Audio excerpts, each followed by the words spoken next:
Great day. Our topic for today is about hotel profitability. Hotel profitability will give you insights to identify your hotel's financial performance, whether its weaknesses and strengths. We have different kinds of calculations so we could identify the hotel profitability. Let's go first with room occupancy. Room occupancy will help you determine the percentage of the rooms occupied on a particular night in your hotel. We only have two numbers that we need, or two indicators that we need so we could compute the room occupancy percentage. We just need the number of rooms occupied on a specific night and the total number of rooms of your hotel. For example, we have here 75 rooms occupied in a night. We just have to divide it with your total number of rooms. The given number of rooms here is 120, and then we just have to multiply it by 100. So the percentage of your room occupancy is 60%. We could also compute it by a week, month, or yearly or annual. The indicators that we need, or the items that we need, is the number of rooms occupied divided by the total of rooms available. The total number of rooms available, we will multiply it on a day or number of days that you will use for your report. For example, your report is on a weekly basis for room occupancy. For the denominator, we will multiply the number of rooms available times number of days in a week. So it will be 7 days. 125 times 7, it will be 875. And the 463 is the given number for the number of rooms occupied. So 463 divided by 875, we will also multiply it by 100 to identify the room occupancy per week or per month or in a year. If it's with a month, we'll just have to change the number of days into 30 days, or if it's 31 days, and then multiply it again with the total number of rooms available. The next computation that we have for hotel profitability is double occupancy room. Our next category to identify the hotel profitability is with the use of double occupancy percentage. When we say double occupancy, it means that if it's in a hotel, two persons are sharing the same room. If those two persons are sharing the same room, then it is known as double occupancy. Generally, the room rates posted by the hotel are based on double occupancy, which means that the hotel calculates its rates assuming there are two people that will share the space or the room. The room usually has a queen or a king size bed or two single beds, which are meant to provide adequate comfort for two travelers. If you will be traveling alone, you can still have access to the same accommodations as the two travelers. And some room charge or room charges will differ for single occupancy only, or if it's for a family room or for any number of guests that will be accommodated for each room. We have two formula on how to calculate double occupancy percentage. First, double occupancy percentage will be determined using how many double occupancy rooms are occupied in a day.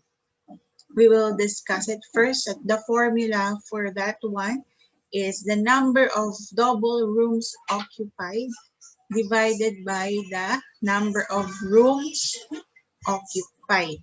And then you just have to multiply it by 100. For example, our given total number of rooms with double occupancy on the 10th of May 2021 is 105. But the total or the overall sum of the rooms occupied on that day, on the 10th of May 2021, is 207. So the hotel occupancy percentage for double occupancy is 105 divided by 207 times 100. The hotel double occupancy percentage is 50%, 50.72%.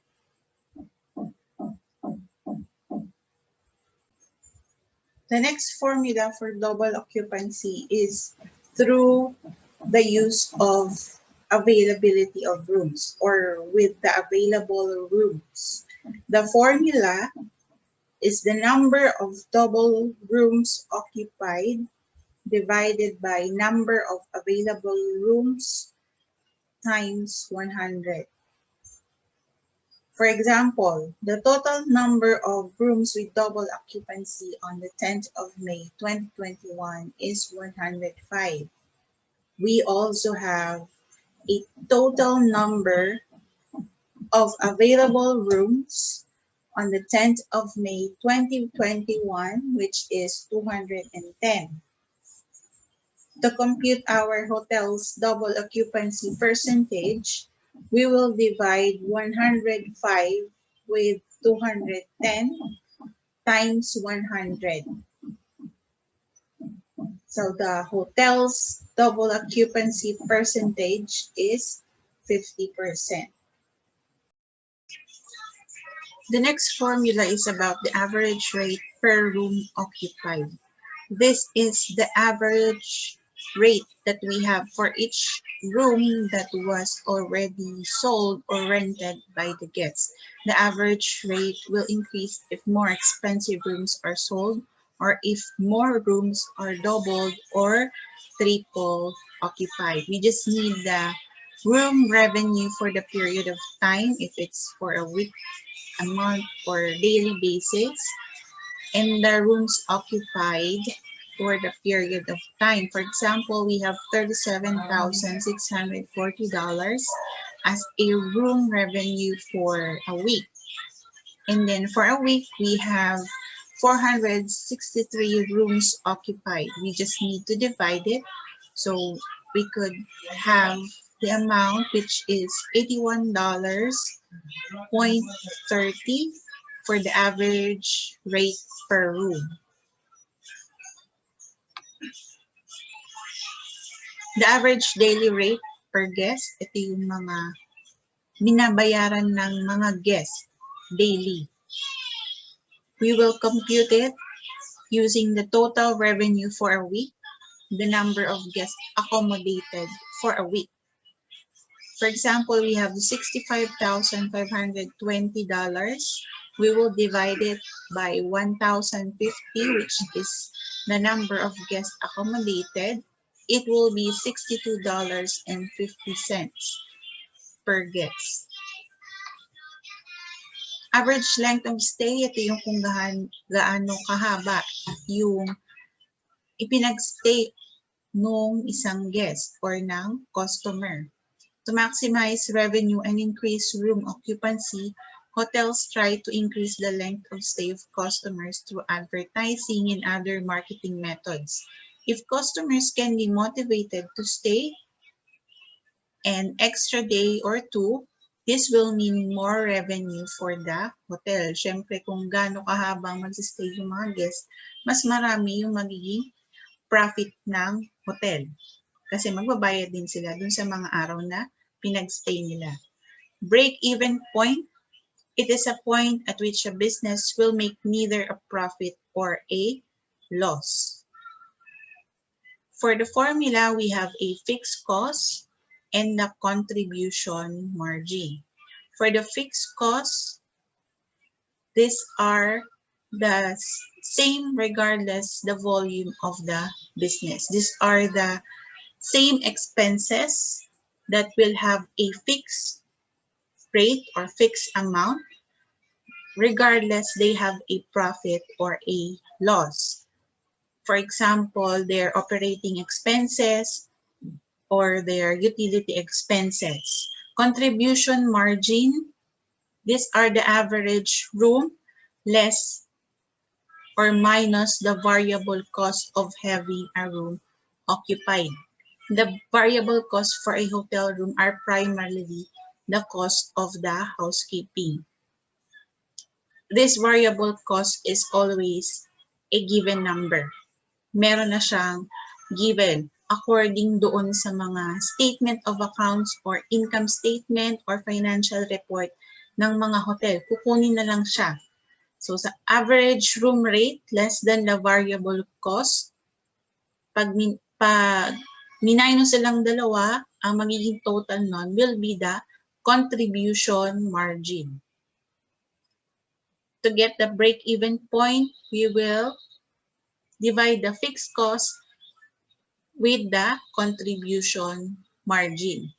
Yung fixed cost minsan makikita rin dun sa mga financial report na ipinapasa doon sa front office. Kadalasan ng mga gumagawa nitong hotel profitability formula ay yung mga nasa front office, yung top management nila. So yan yung example. Kunyari, ang given natin for the fixed cost is $1,950 for the average room rate. We have $80, and for the variable cost, we have $20. We will subtract the average room with the variable cost, which is $80 minus $20. Tapos, i-divide si 1,950 na yun yung fixed cost. And the break-even point doon sa amount ng $32.50.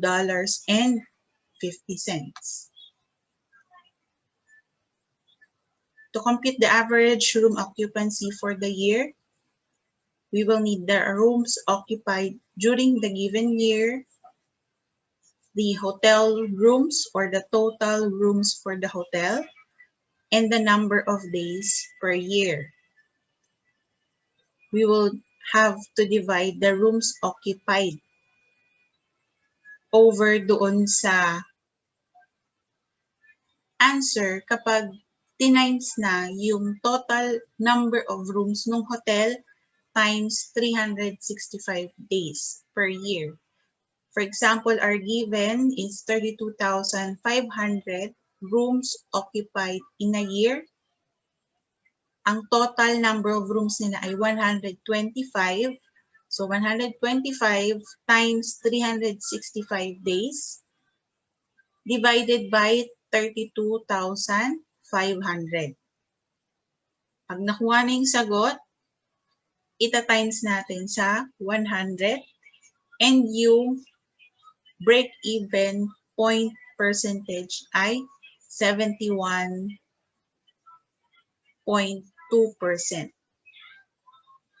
Yan yung break-even point percentage niya. Kung ang kukuhain per year ay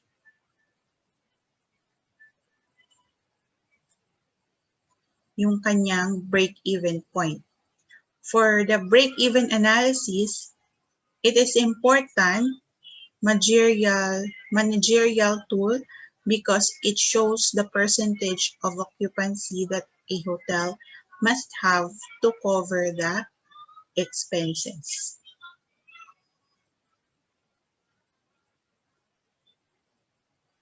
Diyan nila malalaman kung sila ba ay kumita or lahat ng kanilang mga kinita ay napunta lang sa expenses.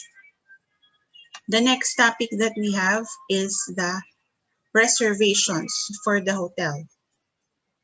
Overbooking is selling more rooms than the actual available rooms. This is one of the challenges that was encountered by the hotel. Minsan kaya nagkakaroon ng overbooking kasi merong mga miscommunication between dun sa kanilang marketing department or sa front office and dun sa kanilang mga third-party vendors. Ang example ng mga third-party vendors, yung mga bookings.com, Agoda. Hotels use different methods to avoid overbooking and reduce no-shows. Meron yung mga binibigay lang silang specific number dun sa kanilang mga third-party vendors para kapag na-reach na yun ng mga third-party vendors, hanggang dun lang sila. Kasi yun lang yung allotted rooms para ibenta nila. Reservations are honored if the customers arrives at a certain stipulated time. Hotels ask for deposit when a room is booked. Kapag hindi dumating yung guest, syempre, automatically canceled na yung kanilang reservations. Lalo na kung hindi sila nag-inform na sila ay malilate or kung ano ang nangyari sa kanila. Pag hindi sila dumating during the check-in time or yung allotted time na pwede lang sila mag-check-in, wala na yung kanilang reservations. Nag-a-ask yun ng deposit yung mga hotel kapag nag-book kasi para ma-cover yung kanilang other expenses and para maging sigurado na pupunta yung guest dun sa kanilang hotel. Yung ginamit na deposit doon sa room, if in case na magkaroon ng damages or gumawa ng damages yung mga customers, yun yung gagamitin ng hotel na pambayad dun sa mga damages na ginawa ng customer. Yung mga deposit na yan, usually pinapa-refund na kapag nag-check out na si guest. Registration cards. Guest registration card provides information about the guest such as his or her name, address, geographical origin, and other facts. Si registration cards, nandyan na lahat ng profile ng guest. Yung ibang hotel gumagamit pa ng registration cards pero ngayon, computerized na lahat. Naka-register na dun sa computer ng front desk yung kanilang mga details for yung kanilang profile. Hotels and airlines. One of the first link was Pan Am or Pan American Airlines, which tied in with the international hotels in the 1940s.